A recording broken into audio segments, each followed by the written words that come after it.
We took a quick look at the Galaxy S10 Lite last week, and now that it goes on pre-order today, and I've also spent a few days with it as my primary smartphone, let's go ahead and take a more detailed look at Samsung's new flagship smartphone. And I'm also going to be answering a few questions that you guys have asked on social media. By the way, I'm also giving away a Galaxy S10 Lite as well as a Note 10 Lite. I'll leave details to the giveaways in the description below. If you've not entered them yet, go ahead, do that if you want to. Hey guys, Ash here from C4E Tech, and if you do end up finding this video interesting, please consider turning on notifications by hitting that bell icon. Let's now get this video started.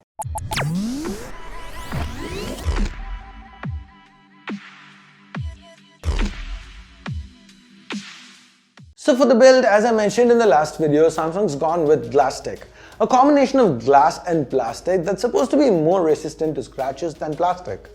In my time with the S10 Lite, the phone does feel premium in hand. It doesn't feel plasticky at all, if that's a thing. It's not as scratch resistant as glass, of course, but it's better than plastic.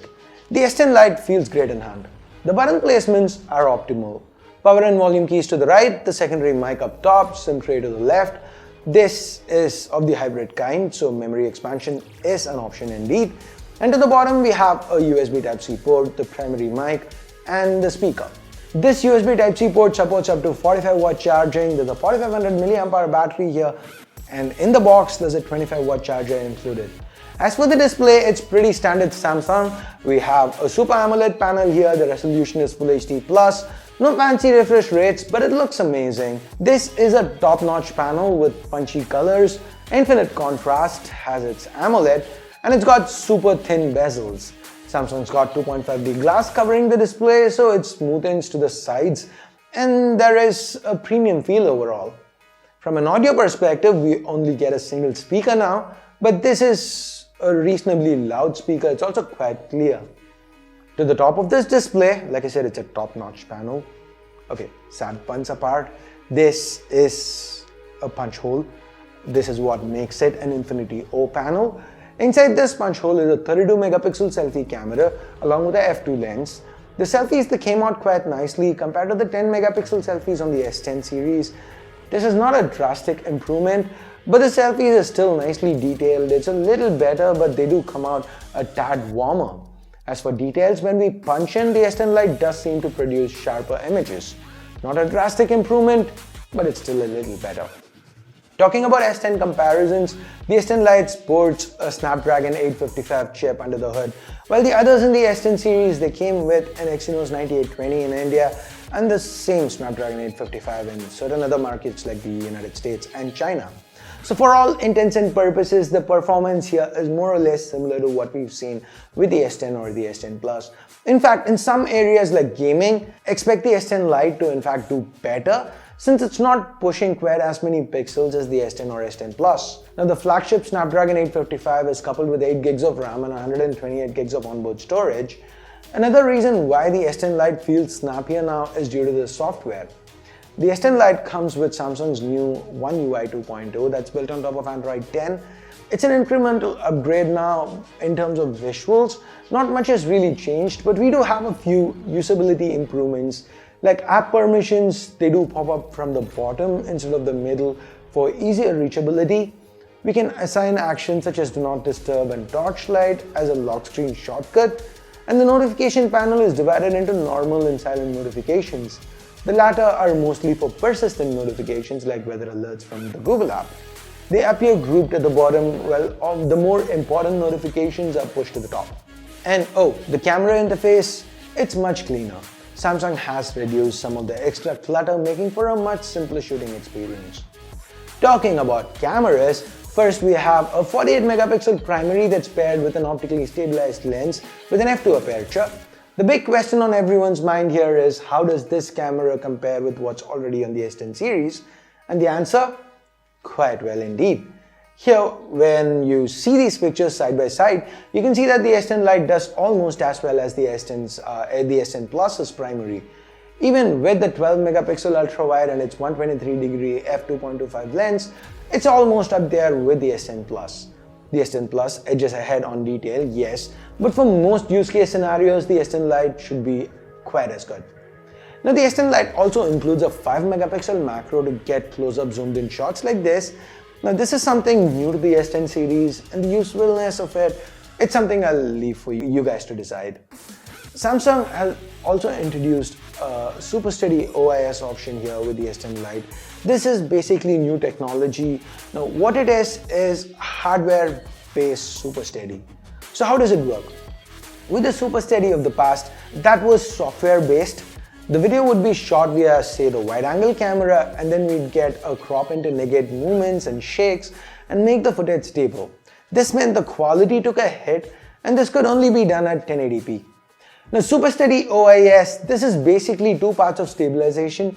First is our regular lens stabilization that we call OIS, and then the sensor itself also moves to compensate for any jerkiness or shake of the footage. This means Super Steady OIS helps get stable 4K 60fps footage, and it also helps with brighter video as well as photos. So this is supposed to be a market improvement. It is supposed to allow for more compensation than regular OIS. Software Super Steady is still available at 1080p if that's something you want. So anyway, what do you guys think about Super Steady OIS? Leave a comment down below. Now under low light, the new night mode helps clean up and brighten the image. By default, the camera does well. The primary camera pixel bins combines 4 pixels into one to let more light in. This, along with the night mode, makes for a strong low light performance. It is also worth mentioning that the S10 Lite supports night mode shooting with the wide angle camera, and here too the performance is quite good. Now before we wrap, let me answer some questions that you guys have asked on socials. Comparing it with an older flagship like Note 9, how well does it perform? Or is the phone's design the only difference? I'd say it performs as well as the Note 9, even better in some cases. Like say for example gaming, since it has a 1080p screen and the Adreno 640 doesn't have to push quite as many pixels.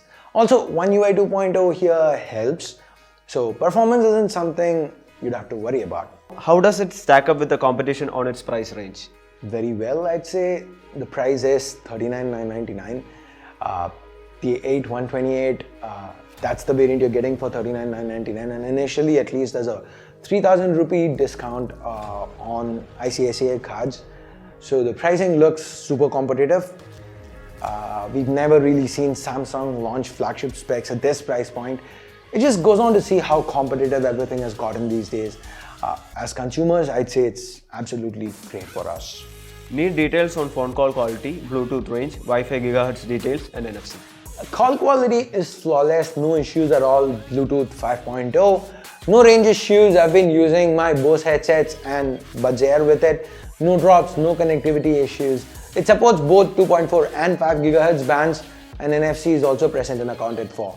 Now that Samsung is releasing flagship-light phones with Snapdragon processors in India, will the S20 come with Snapdragon processor or will they go back to the Exynos? I can only speculate at this point. I think with the S20 they'll go back to a mix of Exynos and Qualcomm. They basically do it to keep up with the demand. So anyway, for a confirmation we gotta wait and see. Can we compare its photos with other top flagships? What flagships would you guys want to see it compared against? Leave a comment below and I will try to make that happen.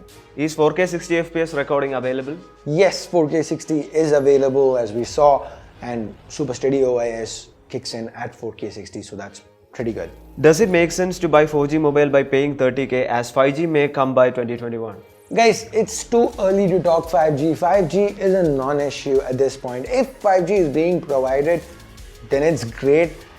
But actual proper adoption is gonna take a while. So don't really factor that in when you're buying anything at this point. If it's there, it's a pro. If it's not, you're not really losing out on much. So don't really worry about that at the moment. At least that's what I'd say. S10 Lite or regular S10, which would be better? At this price point, unless you really want the smaller size, it's going to be hard to argue against the value that the S10 Lite brings to the table. So I'd say S10 Lite. Can we play PUBG Mobile on max settings? Yep, shouldn't be an issue. Does it have Snapdragon 855 as Samsung doesn't offer on its flagships in India? Yes, it's the 855, of course. Is it better than the S10e? I'd say apples to oranges. You'll have to go with the S10e if you want a more compact flagship. Now this is a larger phone, so you're gonna have to go with the phone that you want based on the form factor that you want. How about gaming, bro? Is there any heating issues? No, I didn't face any heating issues at all. So it's pretty cool, no throttling, no heating. Does the Glastick bag make the device feel any cheaper, provided it's probably priced above 35k at least? Now, like I said earlier in this video, Glastick doesn't make it feel any less premium with regards to feel. Navigation back button, can we change it to the left? Yes, we can. That's about it from my end, guys. So this is the S10 Lite. It goes up for pre-order on Flipkart from today, and it's available on sale from the 4th of February 2020. The price is 39,999, 3,000 rupees off for ICICI card. So that's the deal. What do you guys think? Are you impressed with what Samsung's pulled off? Do you want to see a comparison video? What are your thoughts? Let me know in the comments below. And with that, we get to the end of this video. Thumbs up, thumbs down based on whatever you felt about it. Subscribe, turn on notifications by hitting that bell icon if you haven't yet. And thanks a lot for watching. Till next time, my name's Ash. You've been watching C4E Tech, and I'm signing off for now. You guys have a great day. Bye-bye.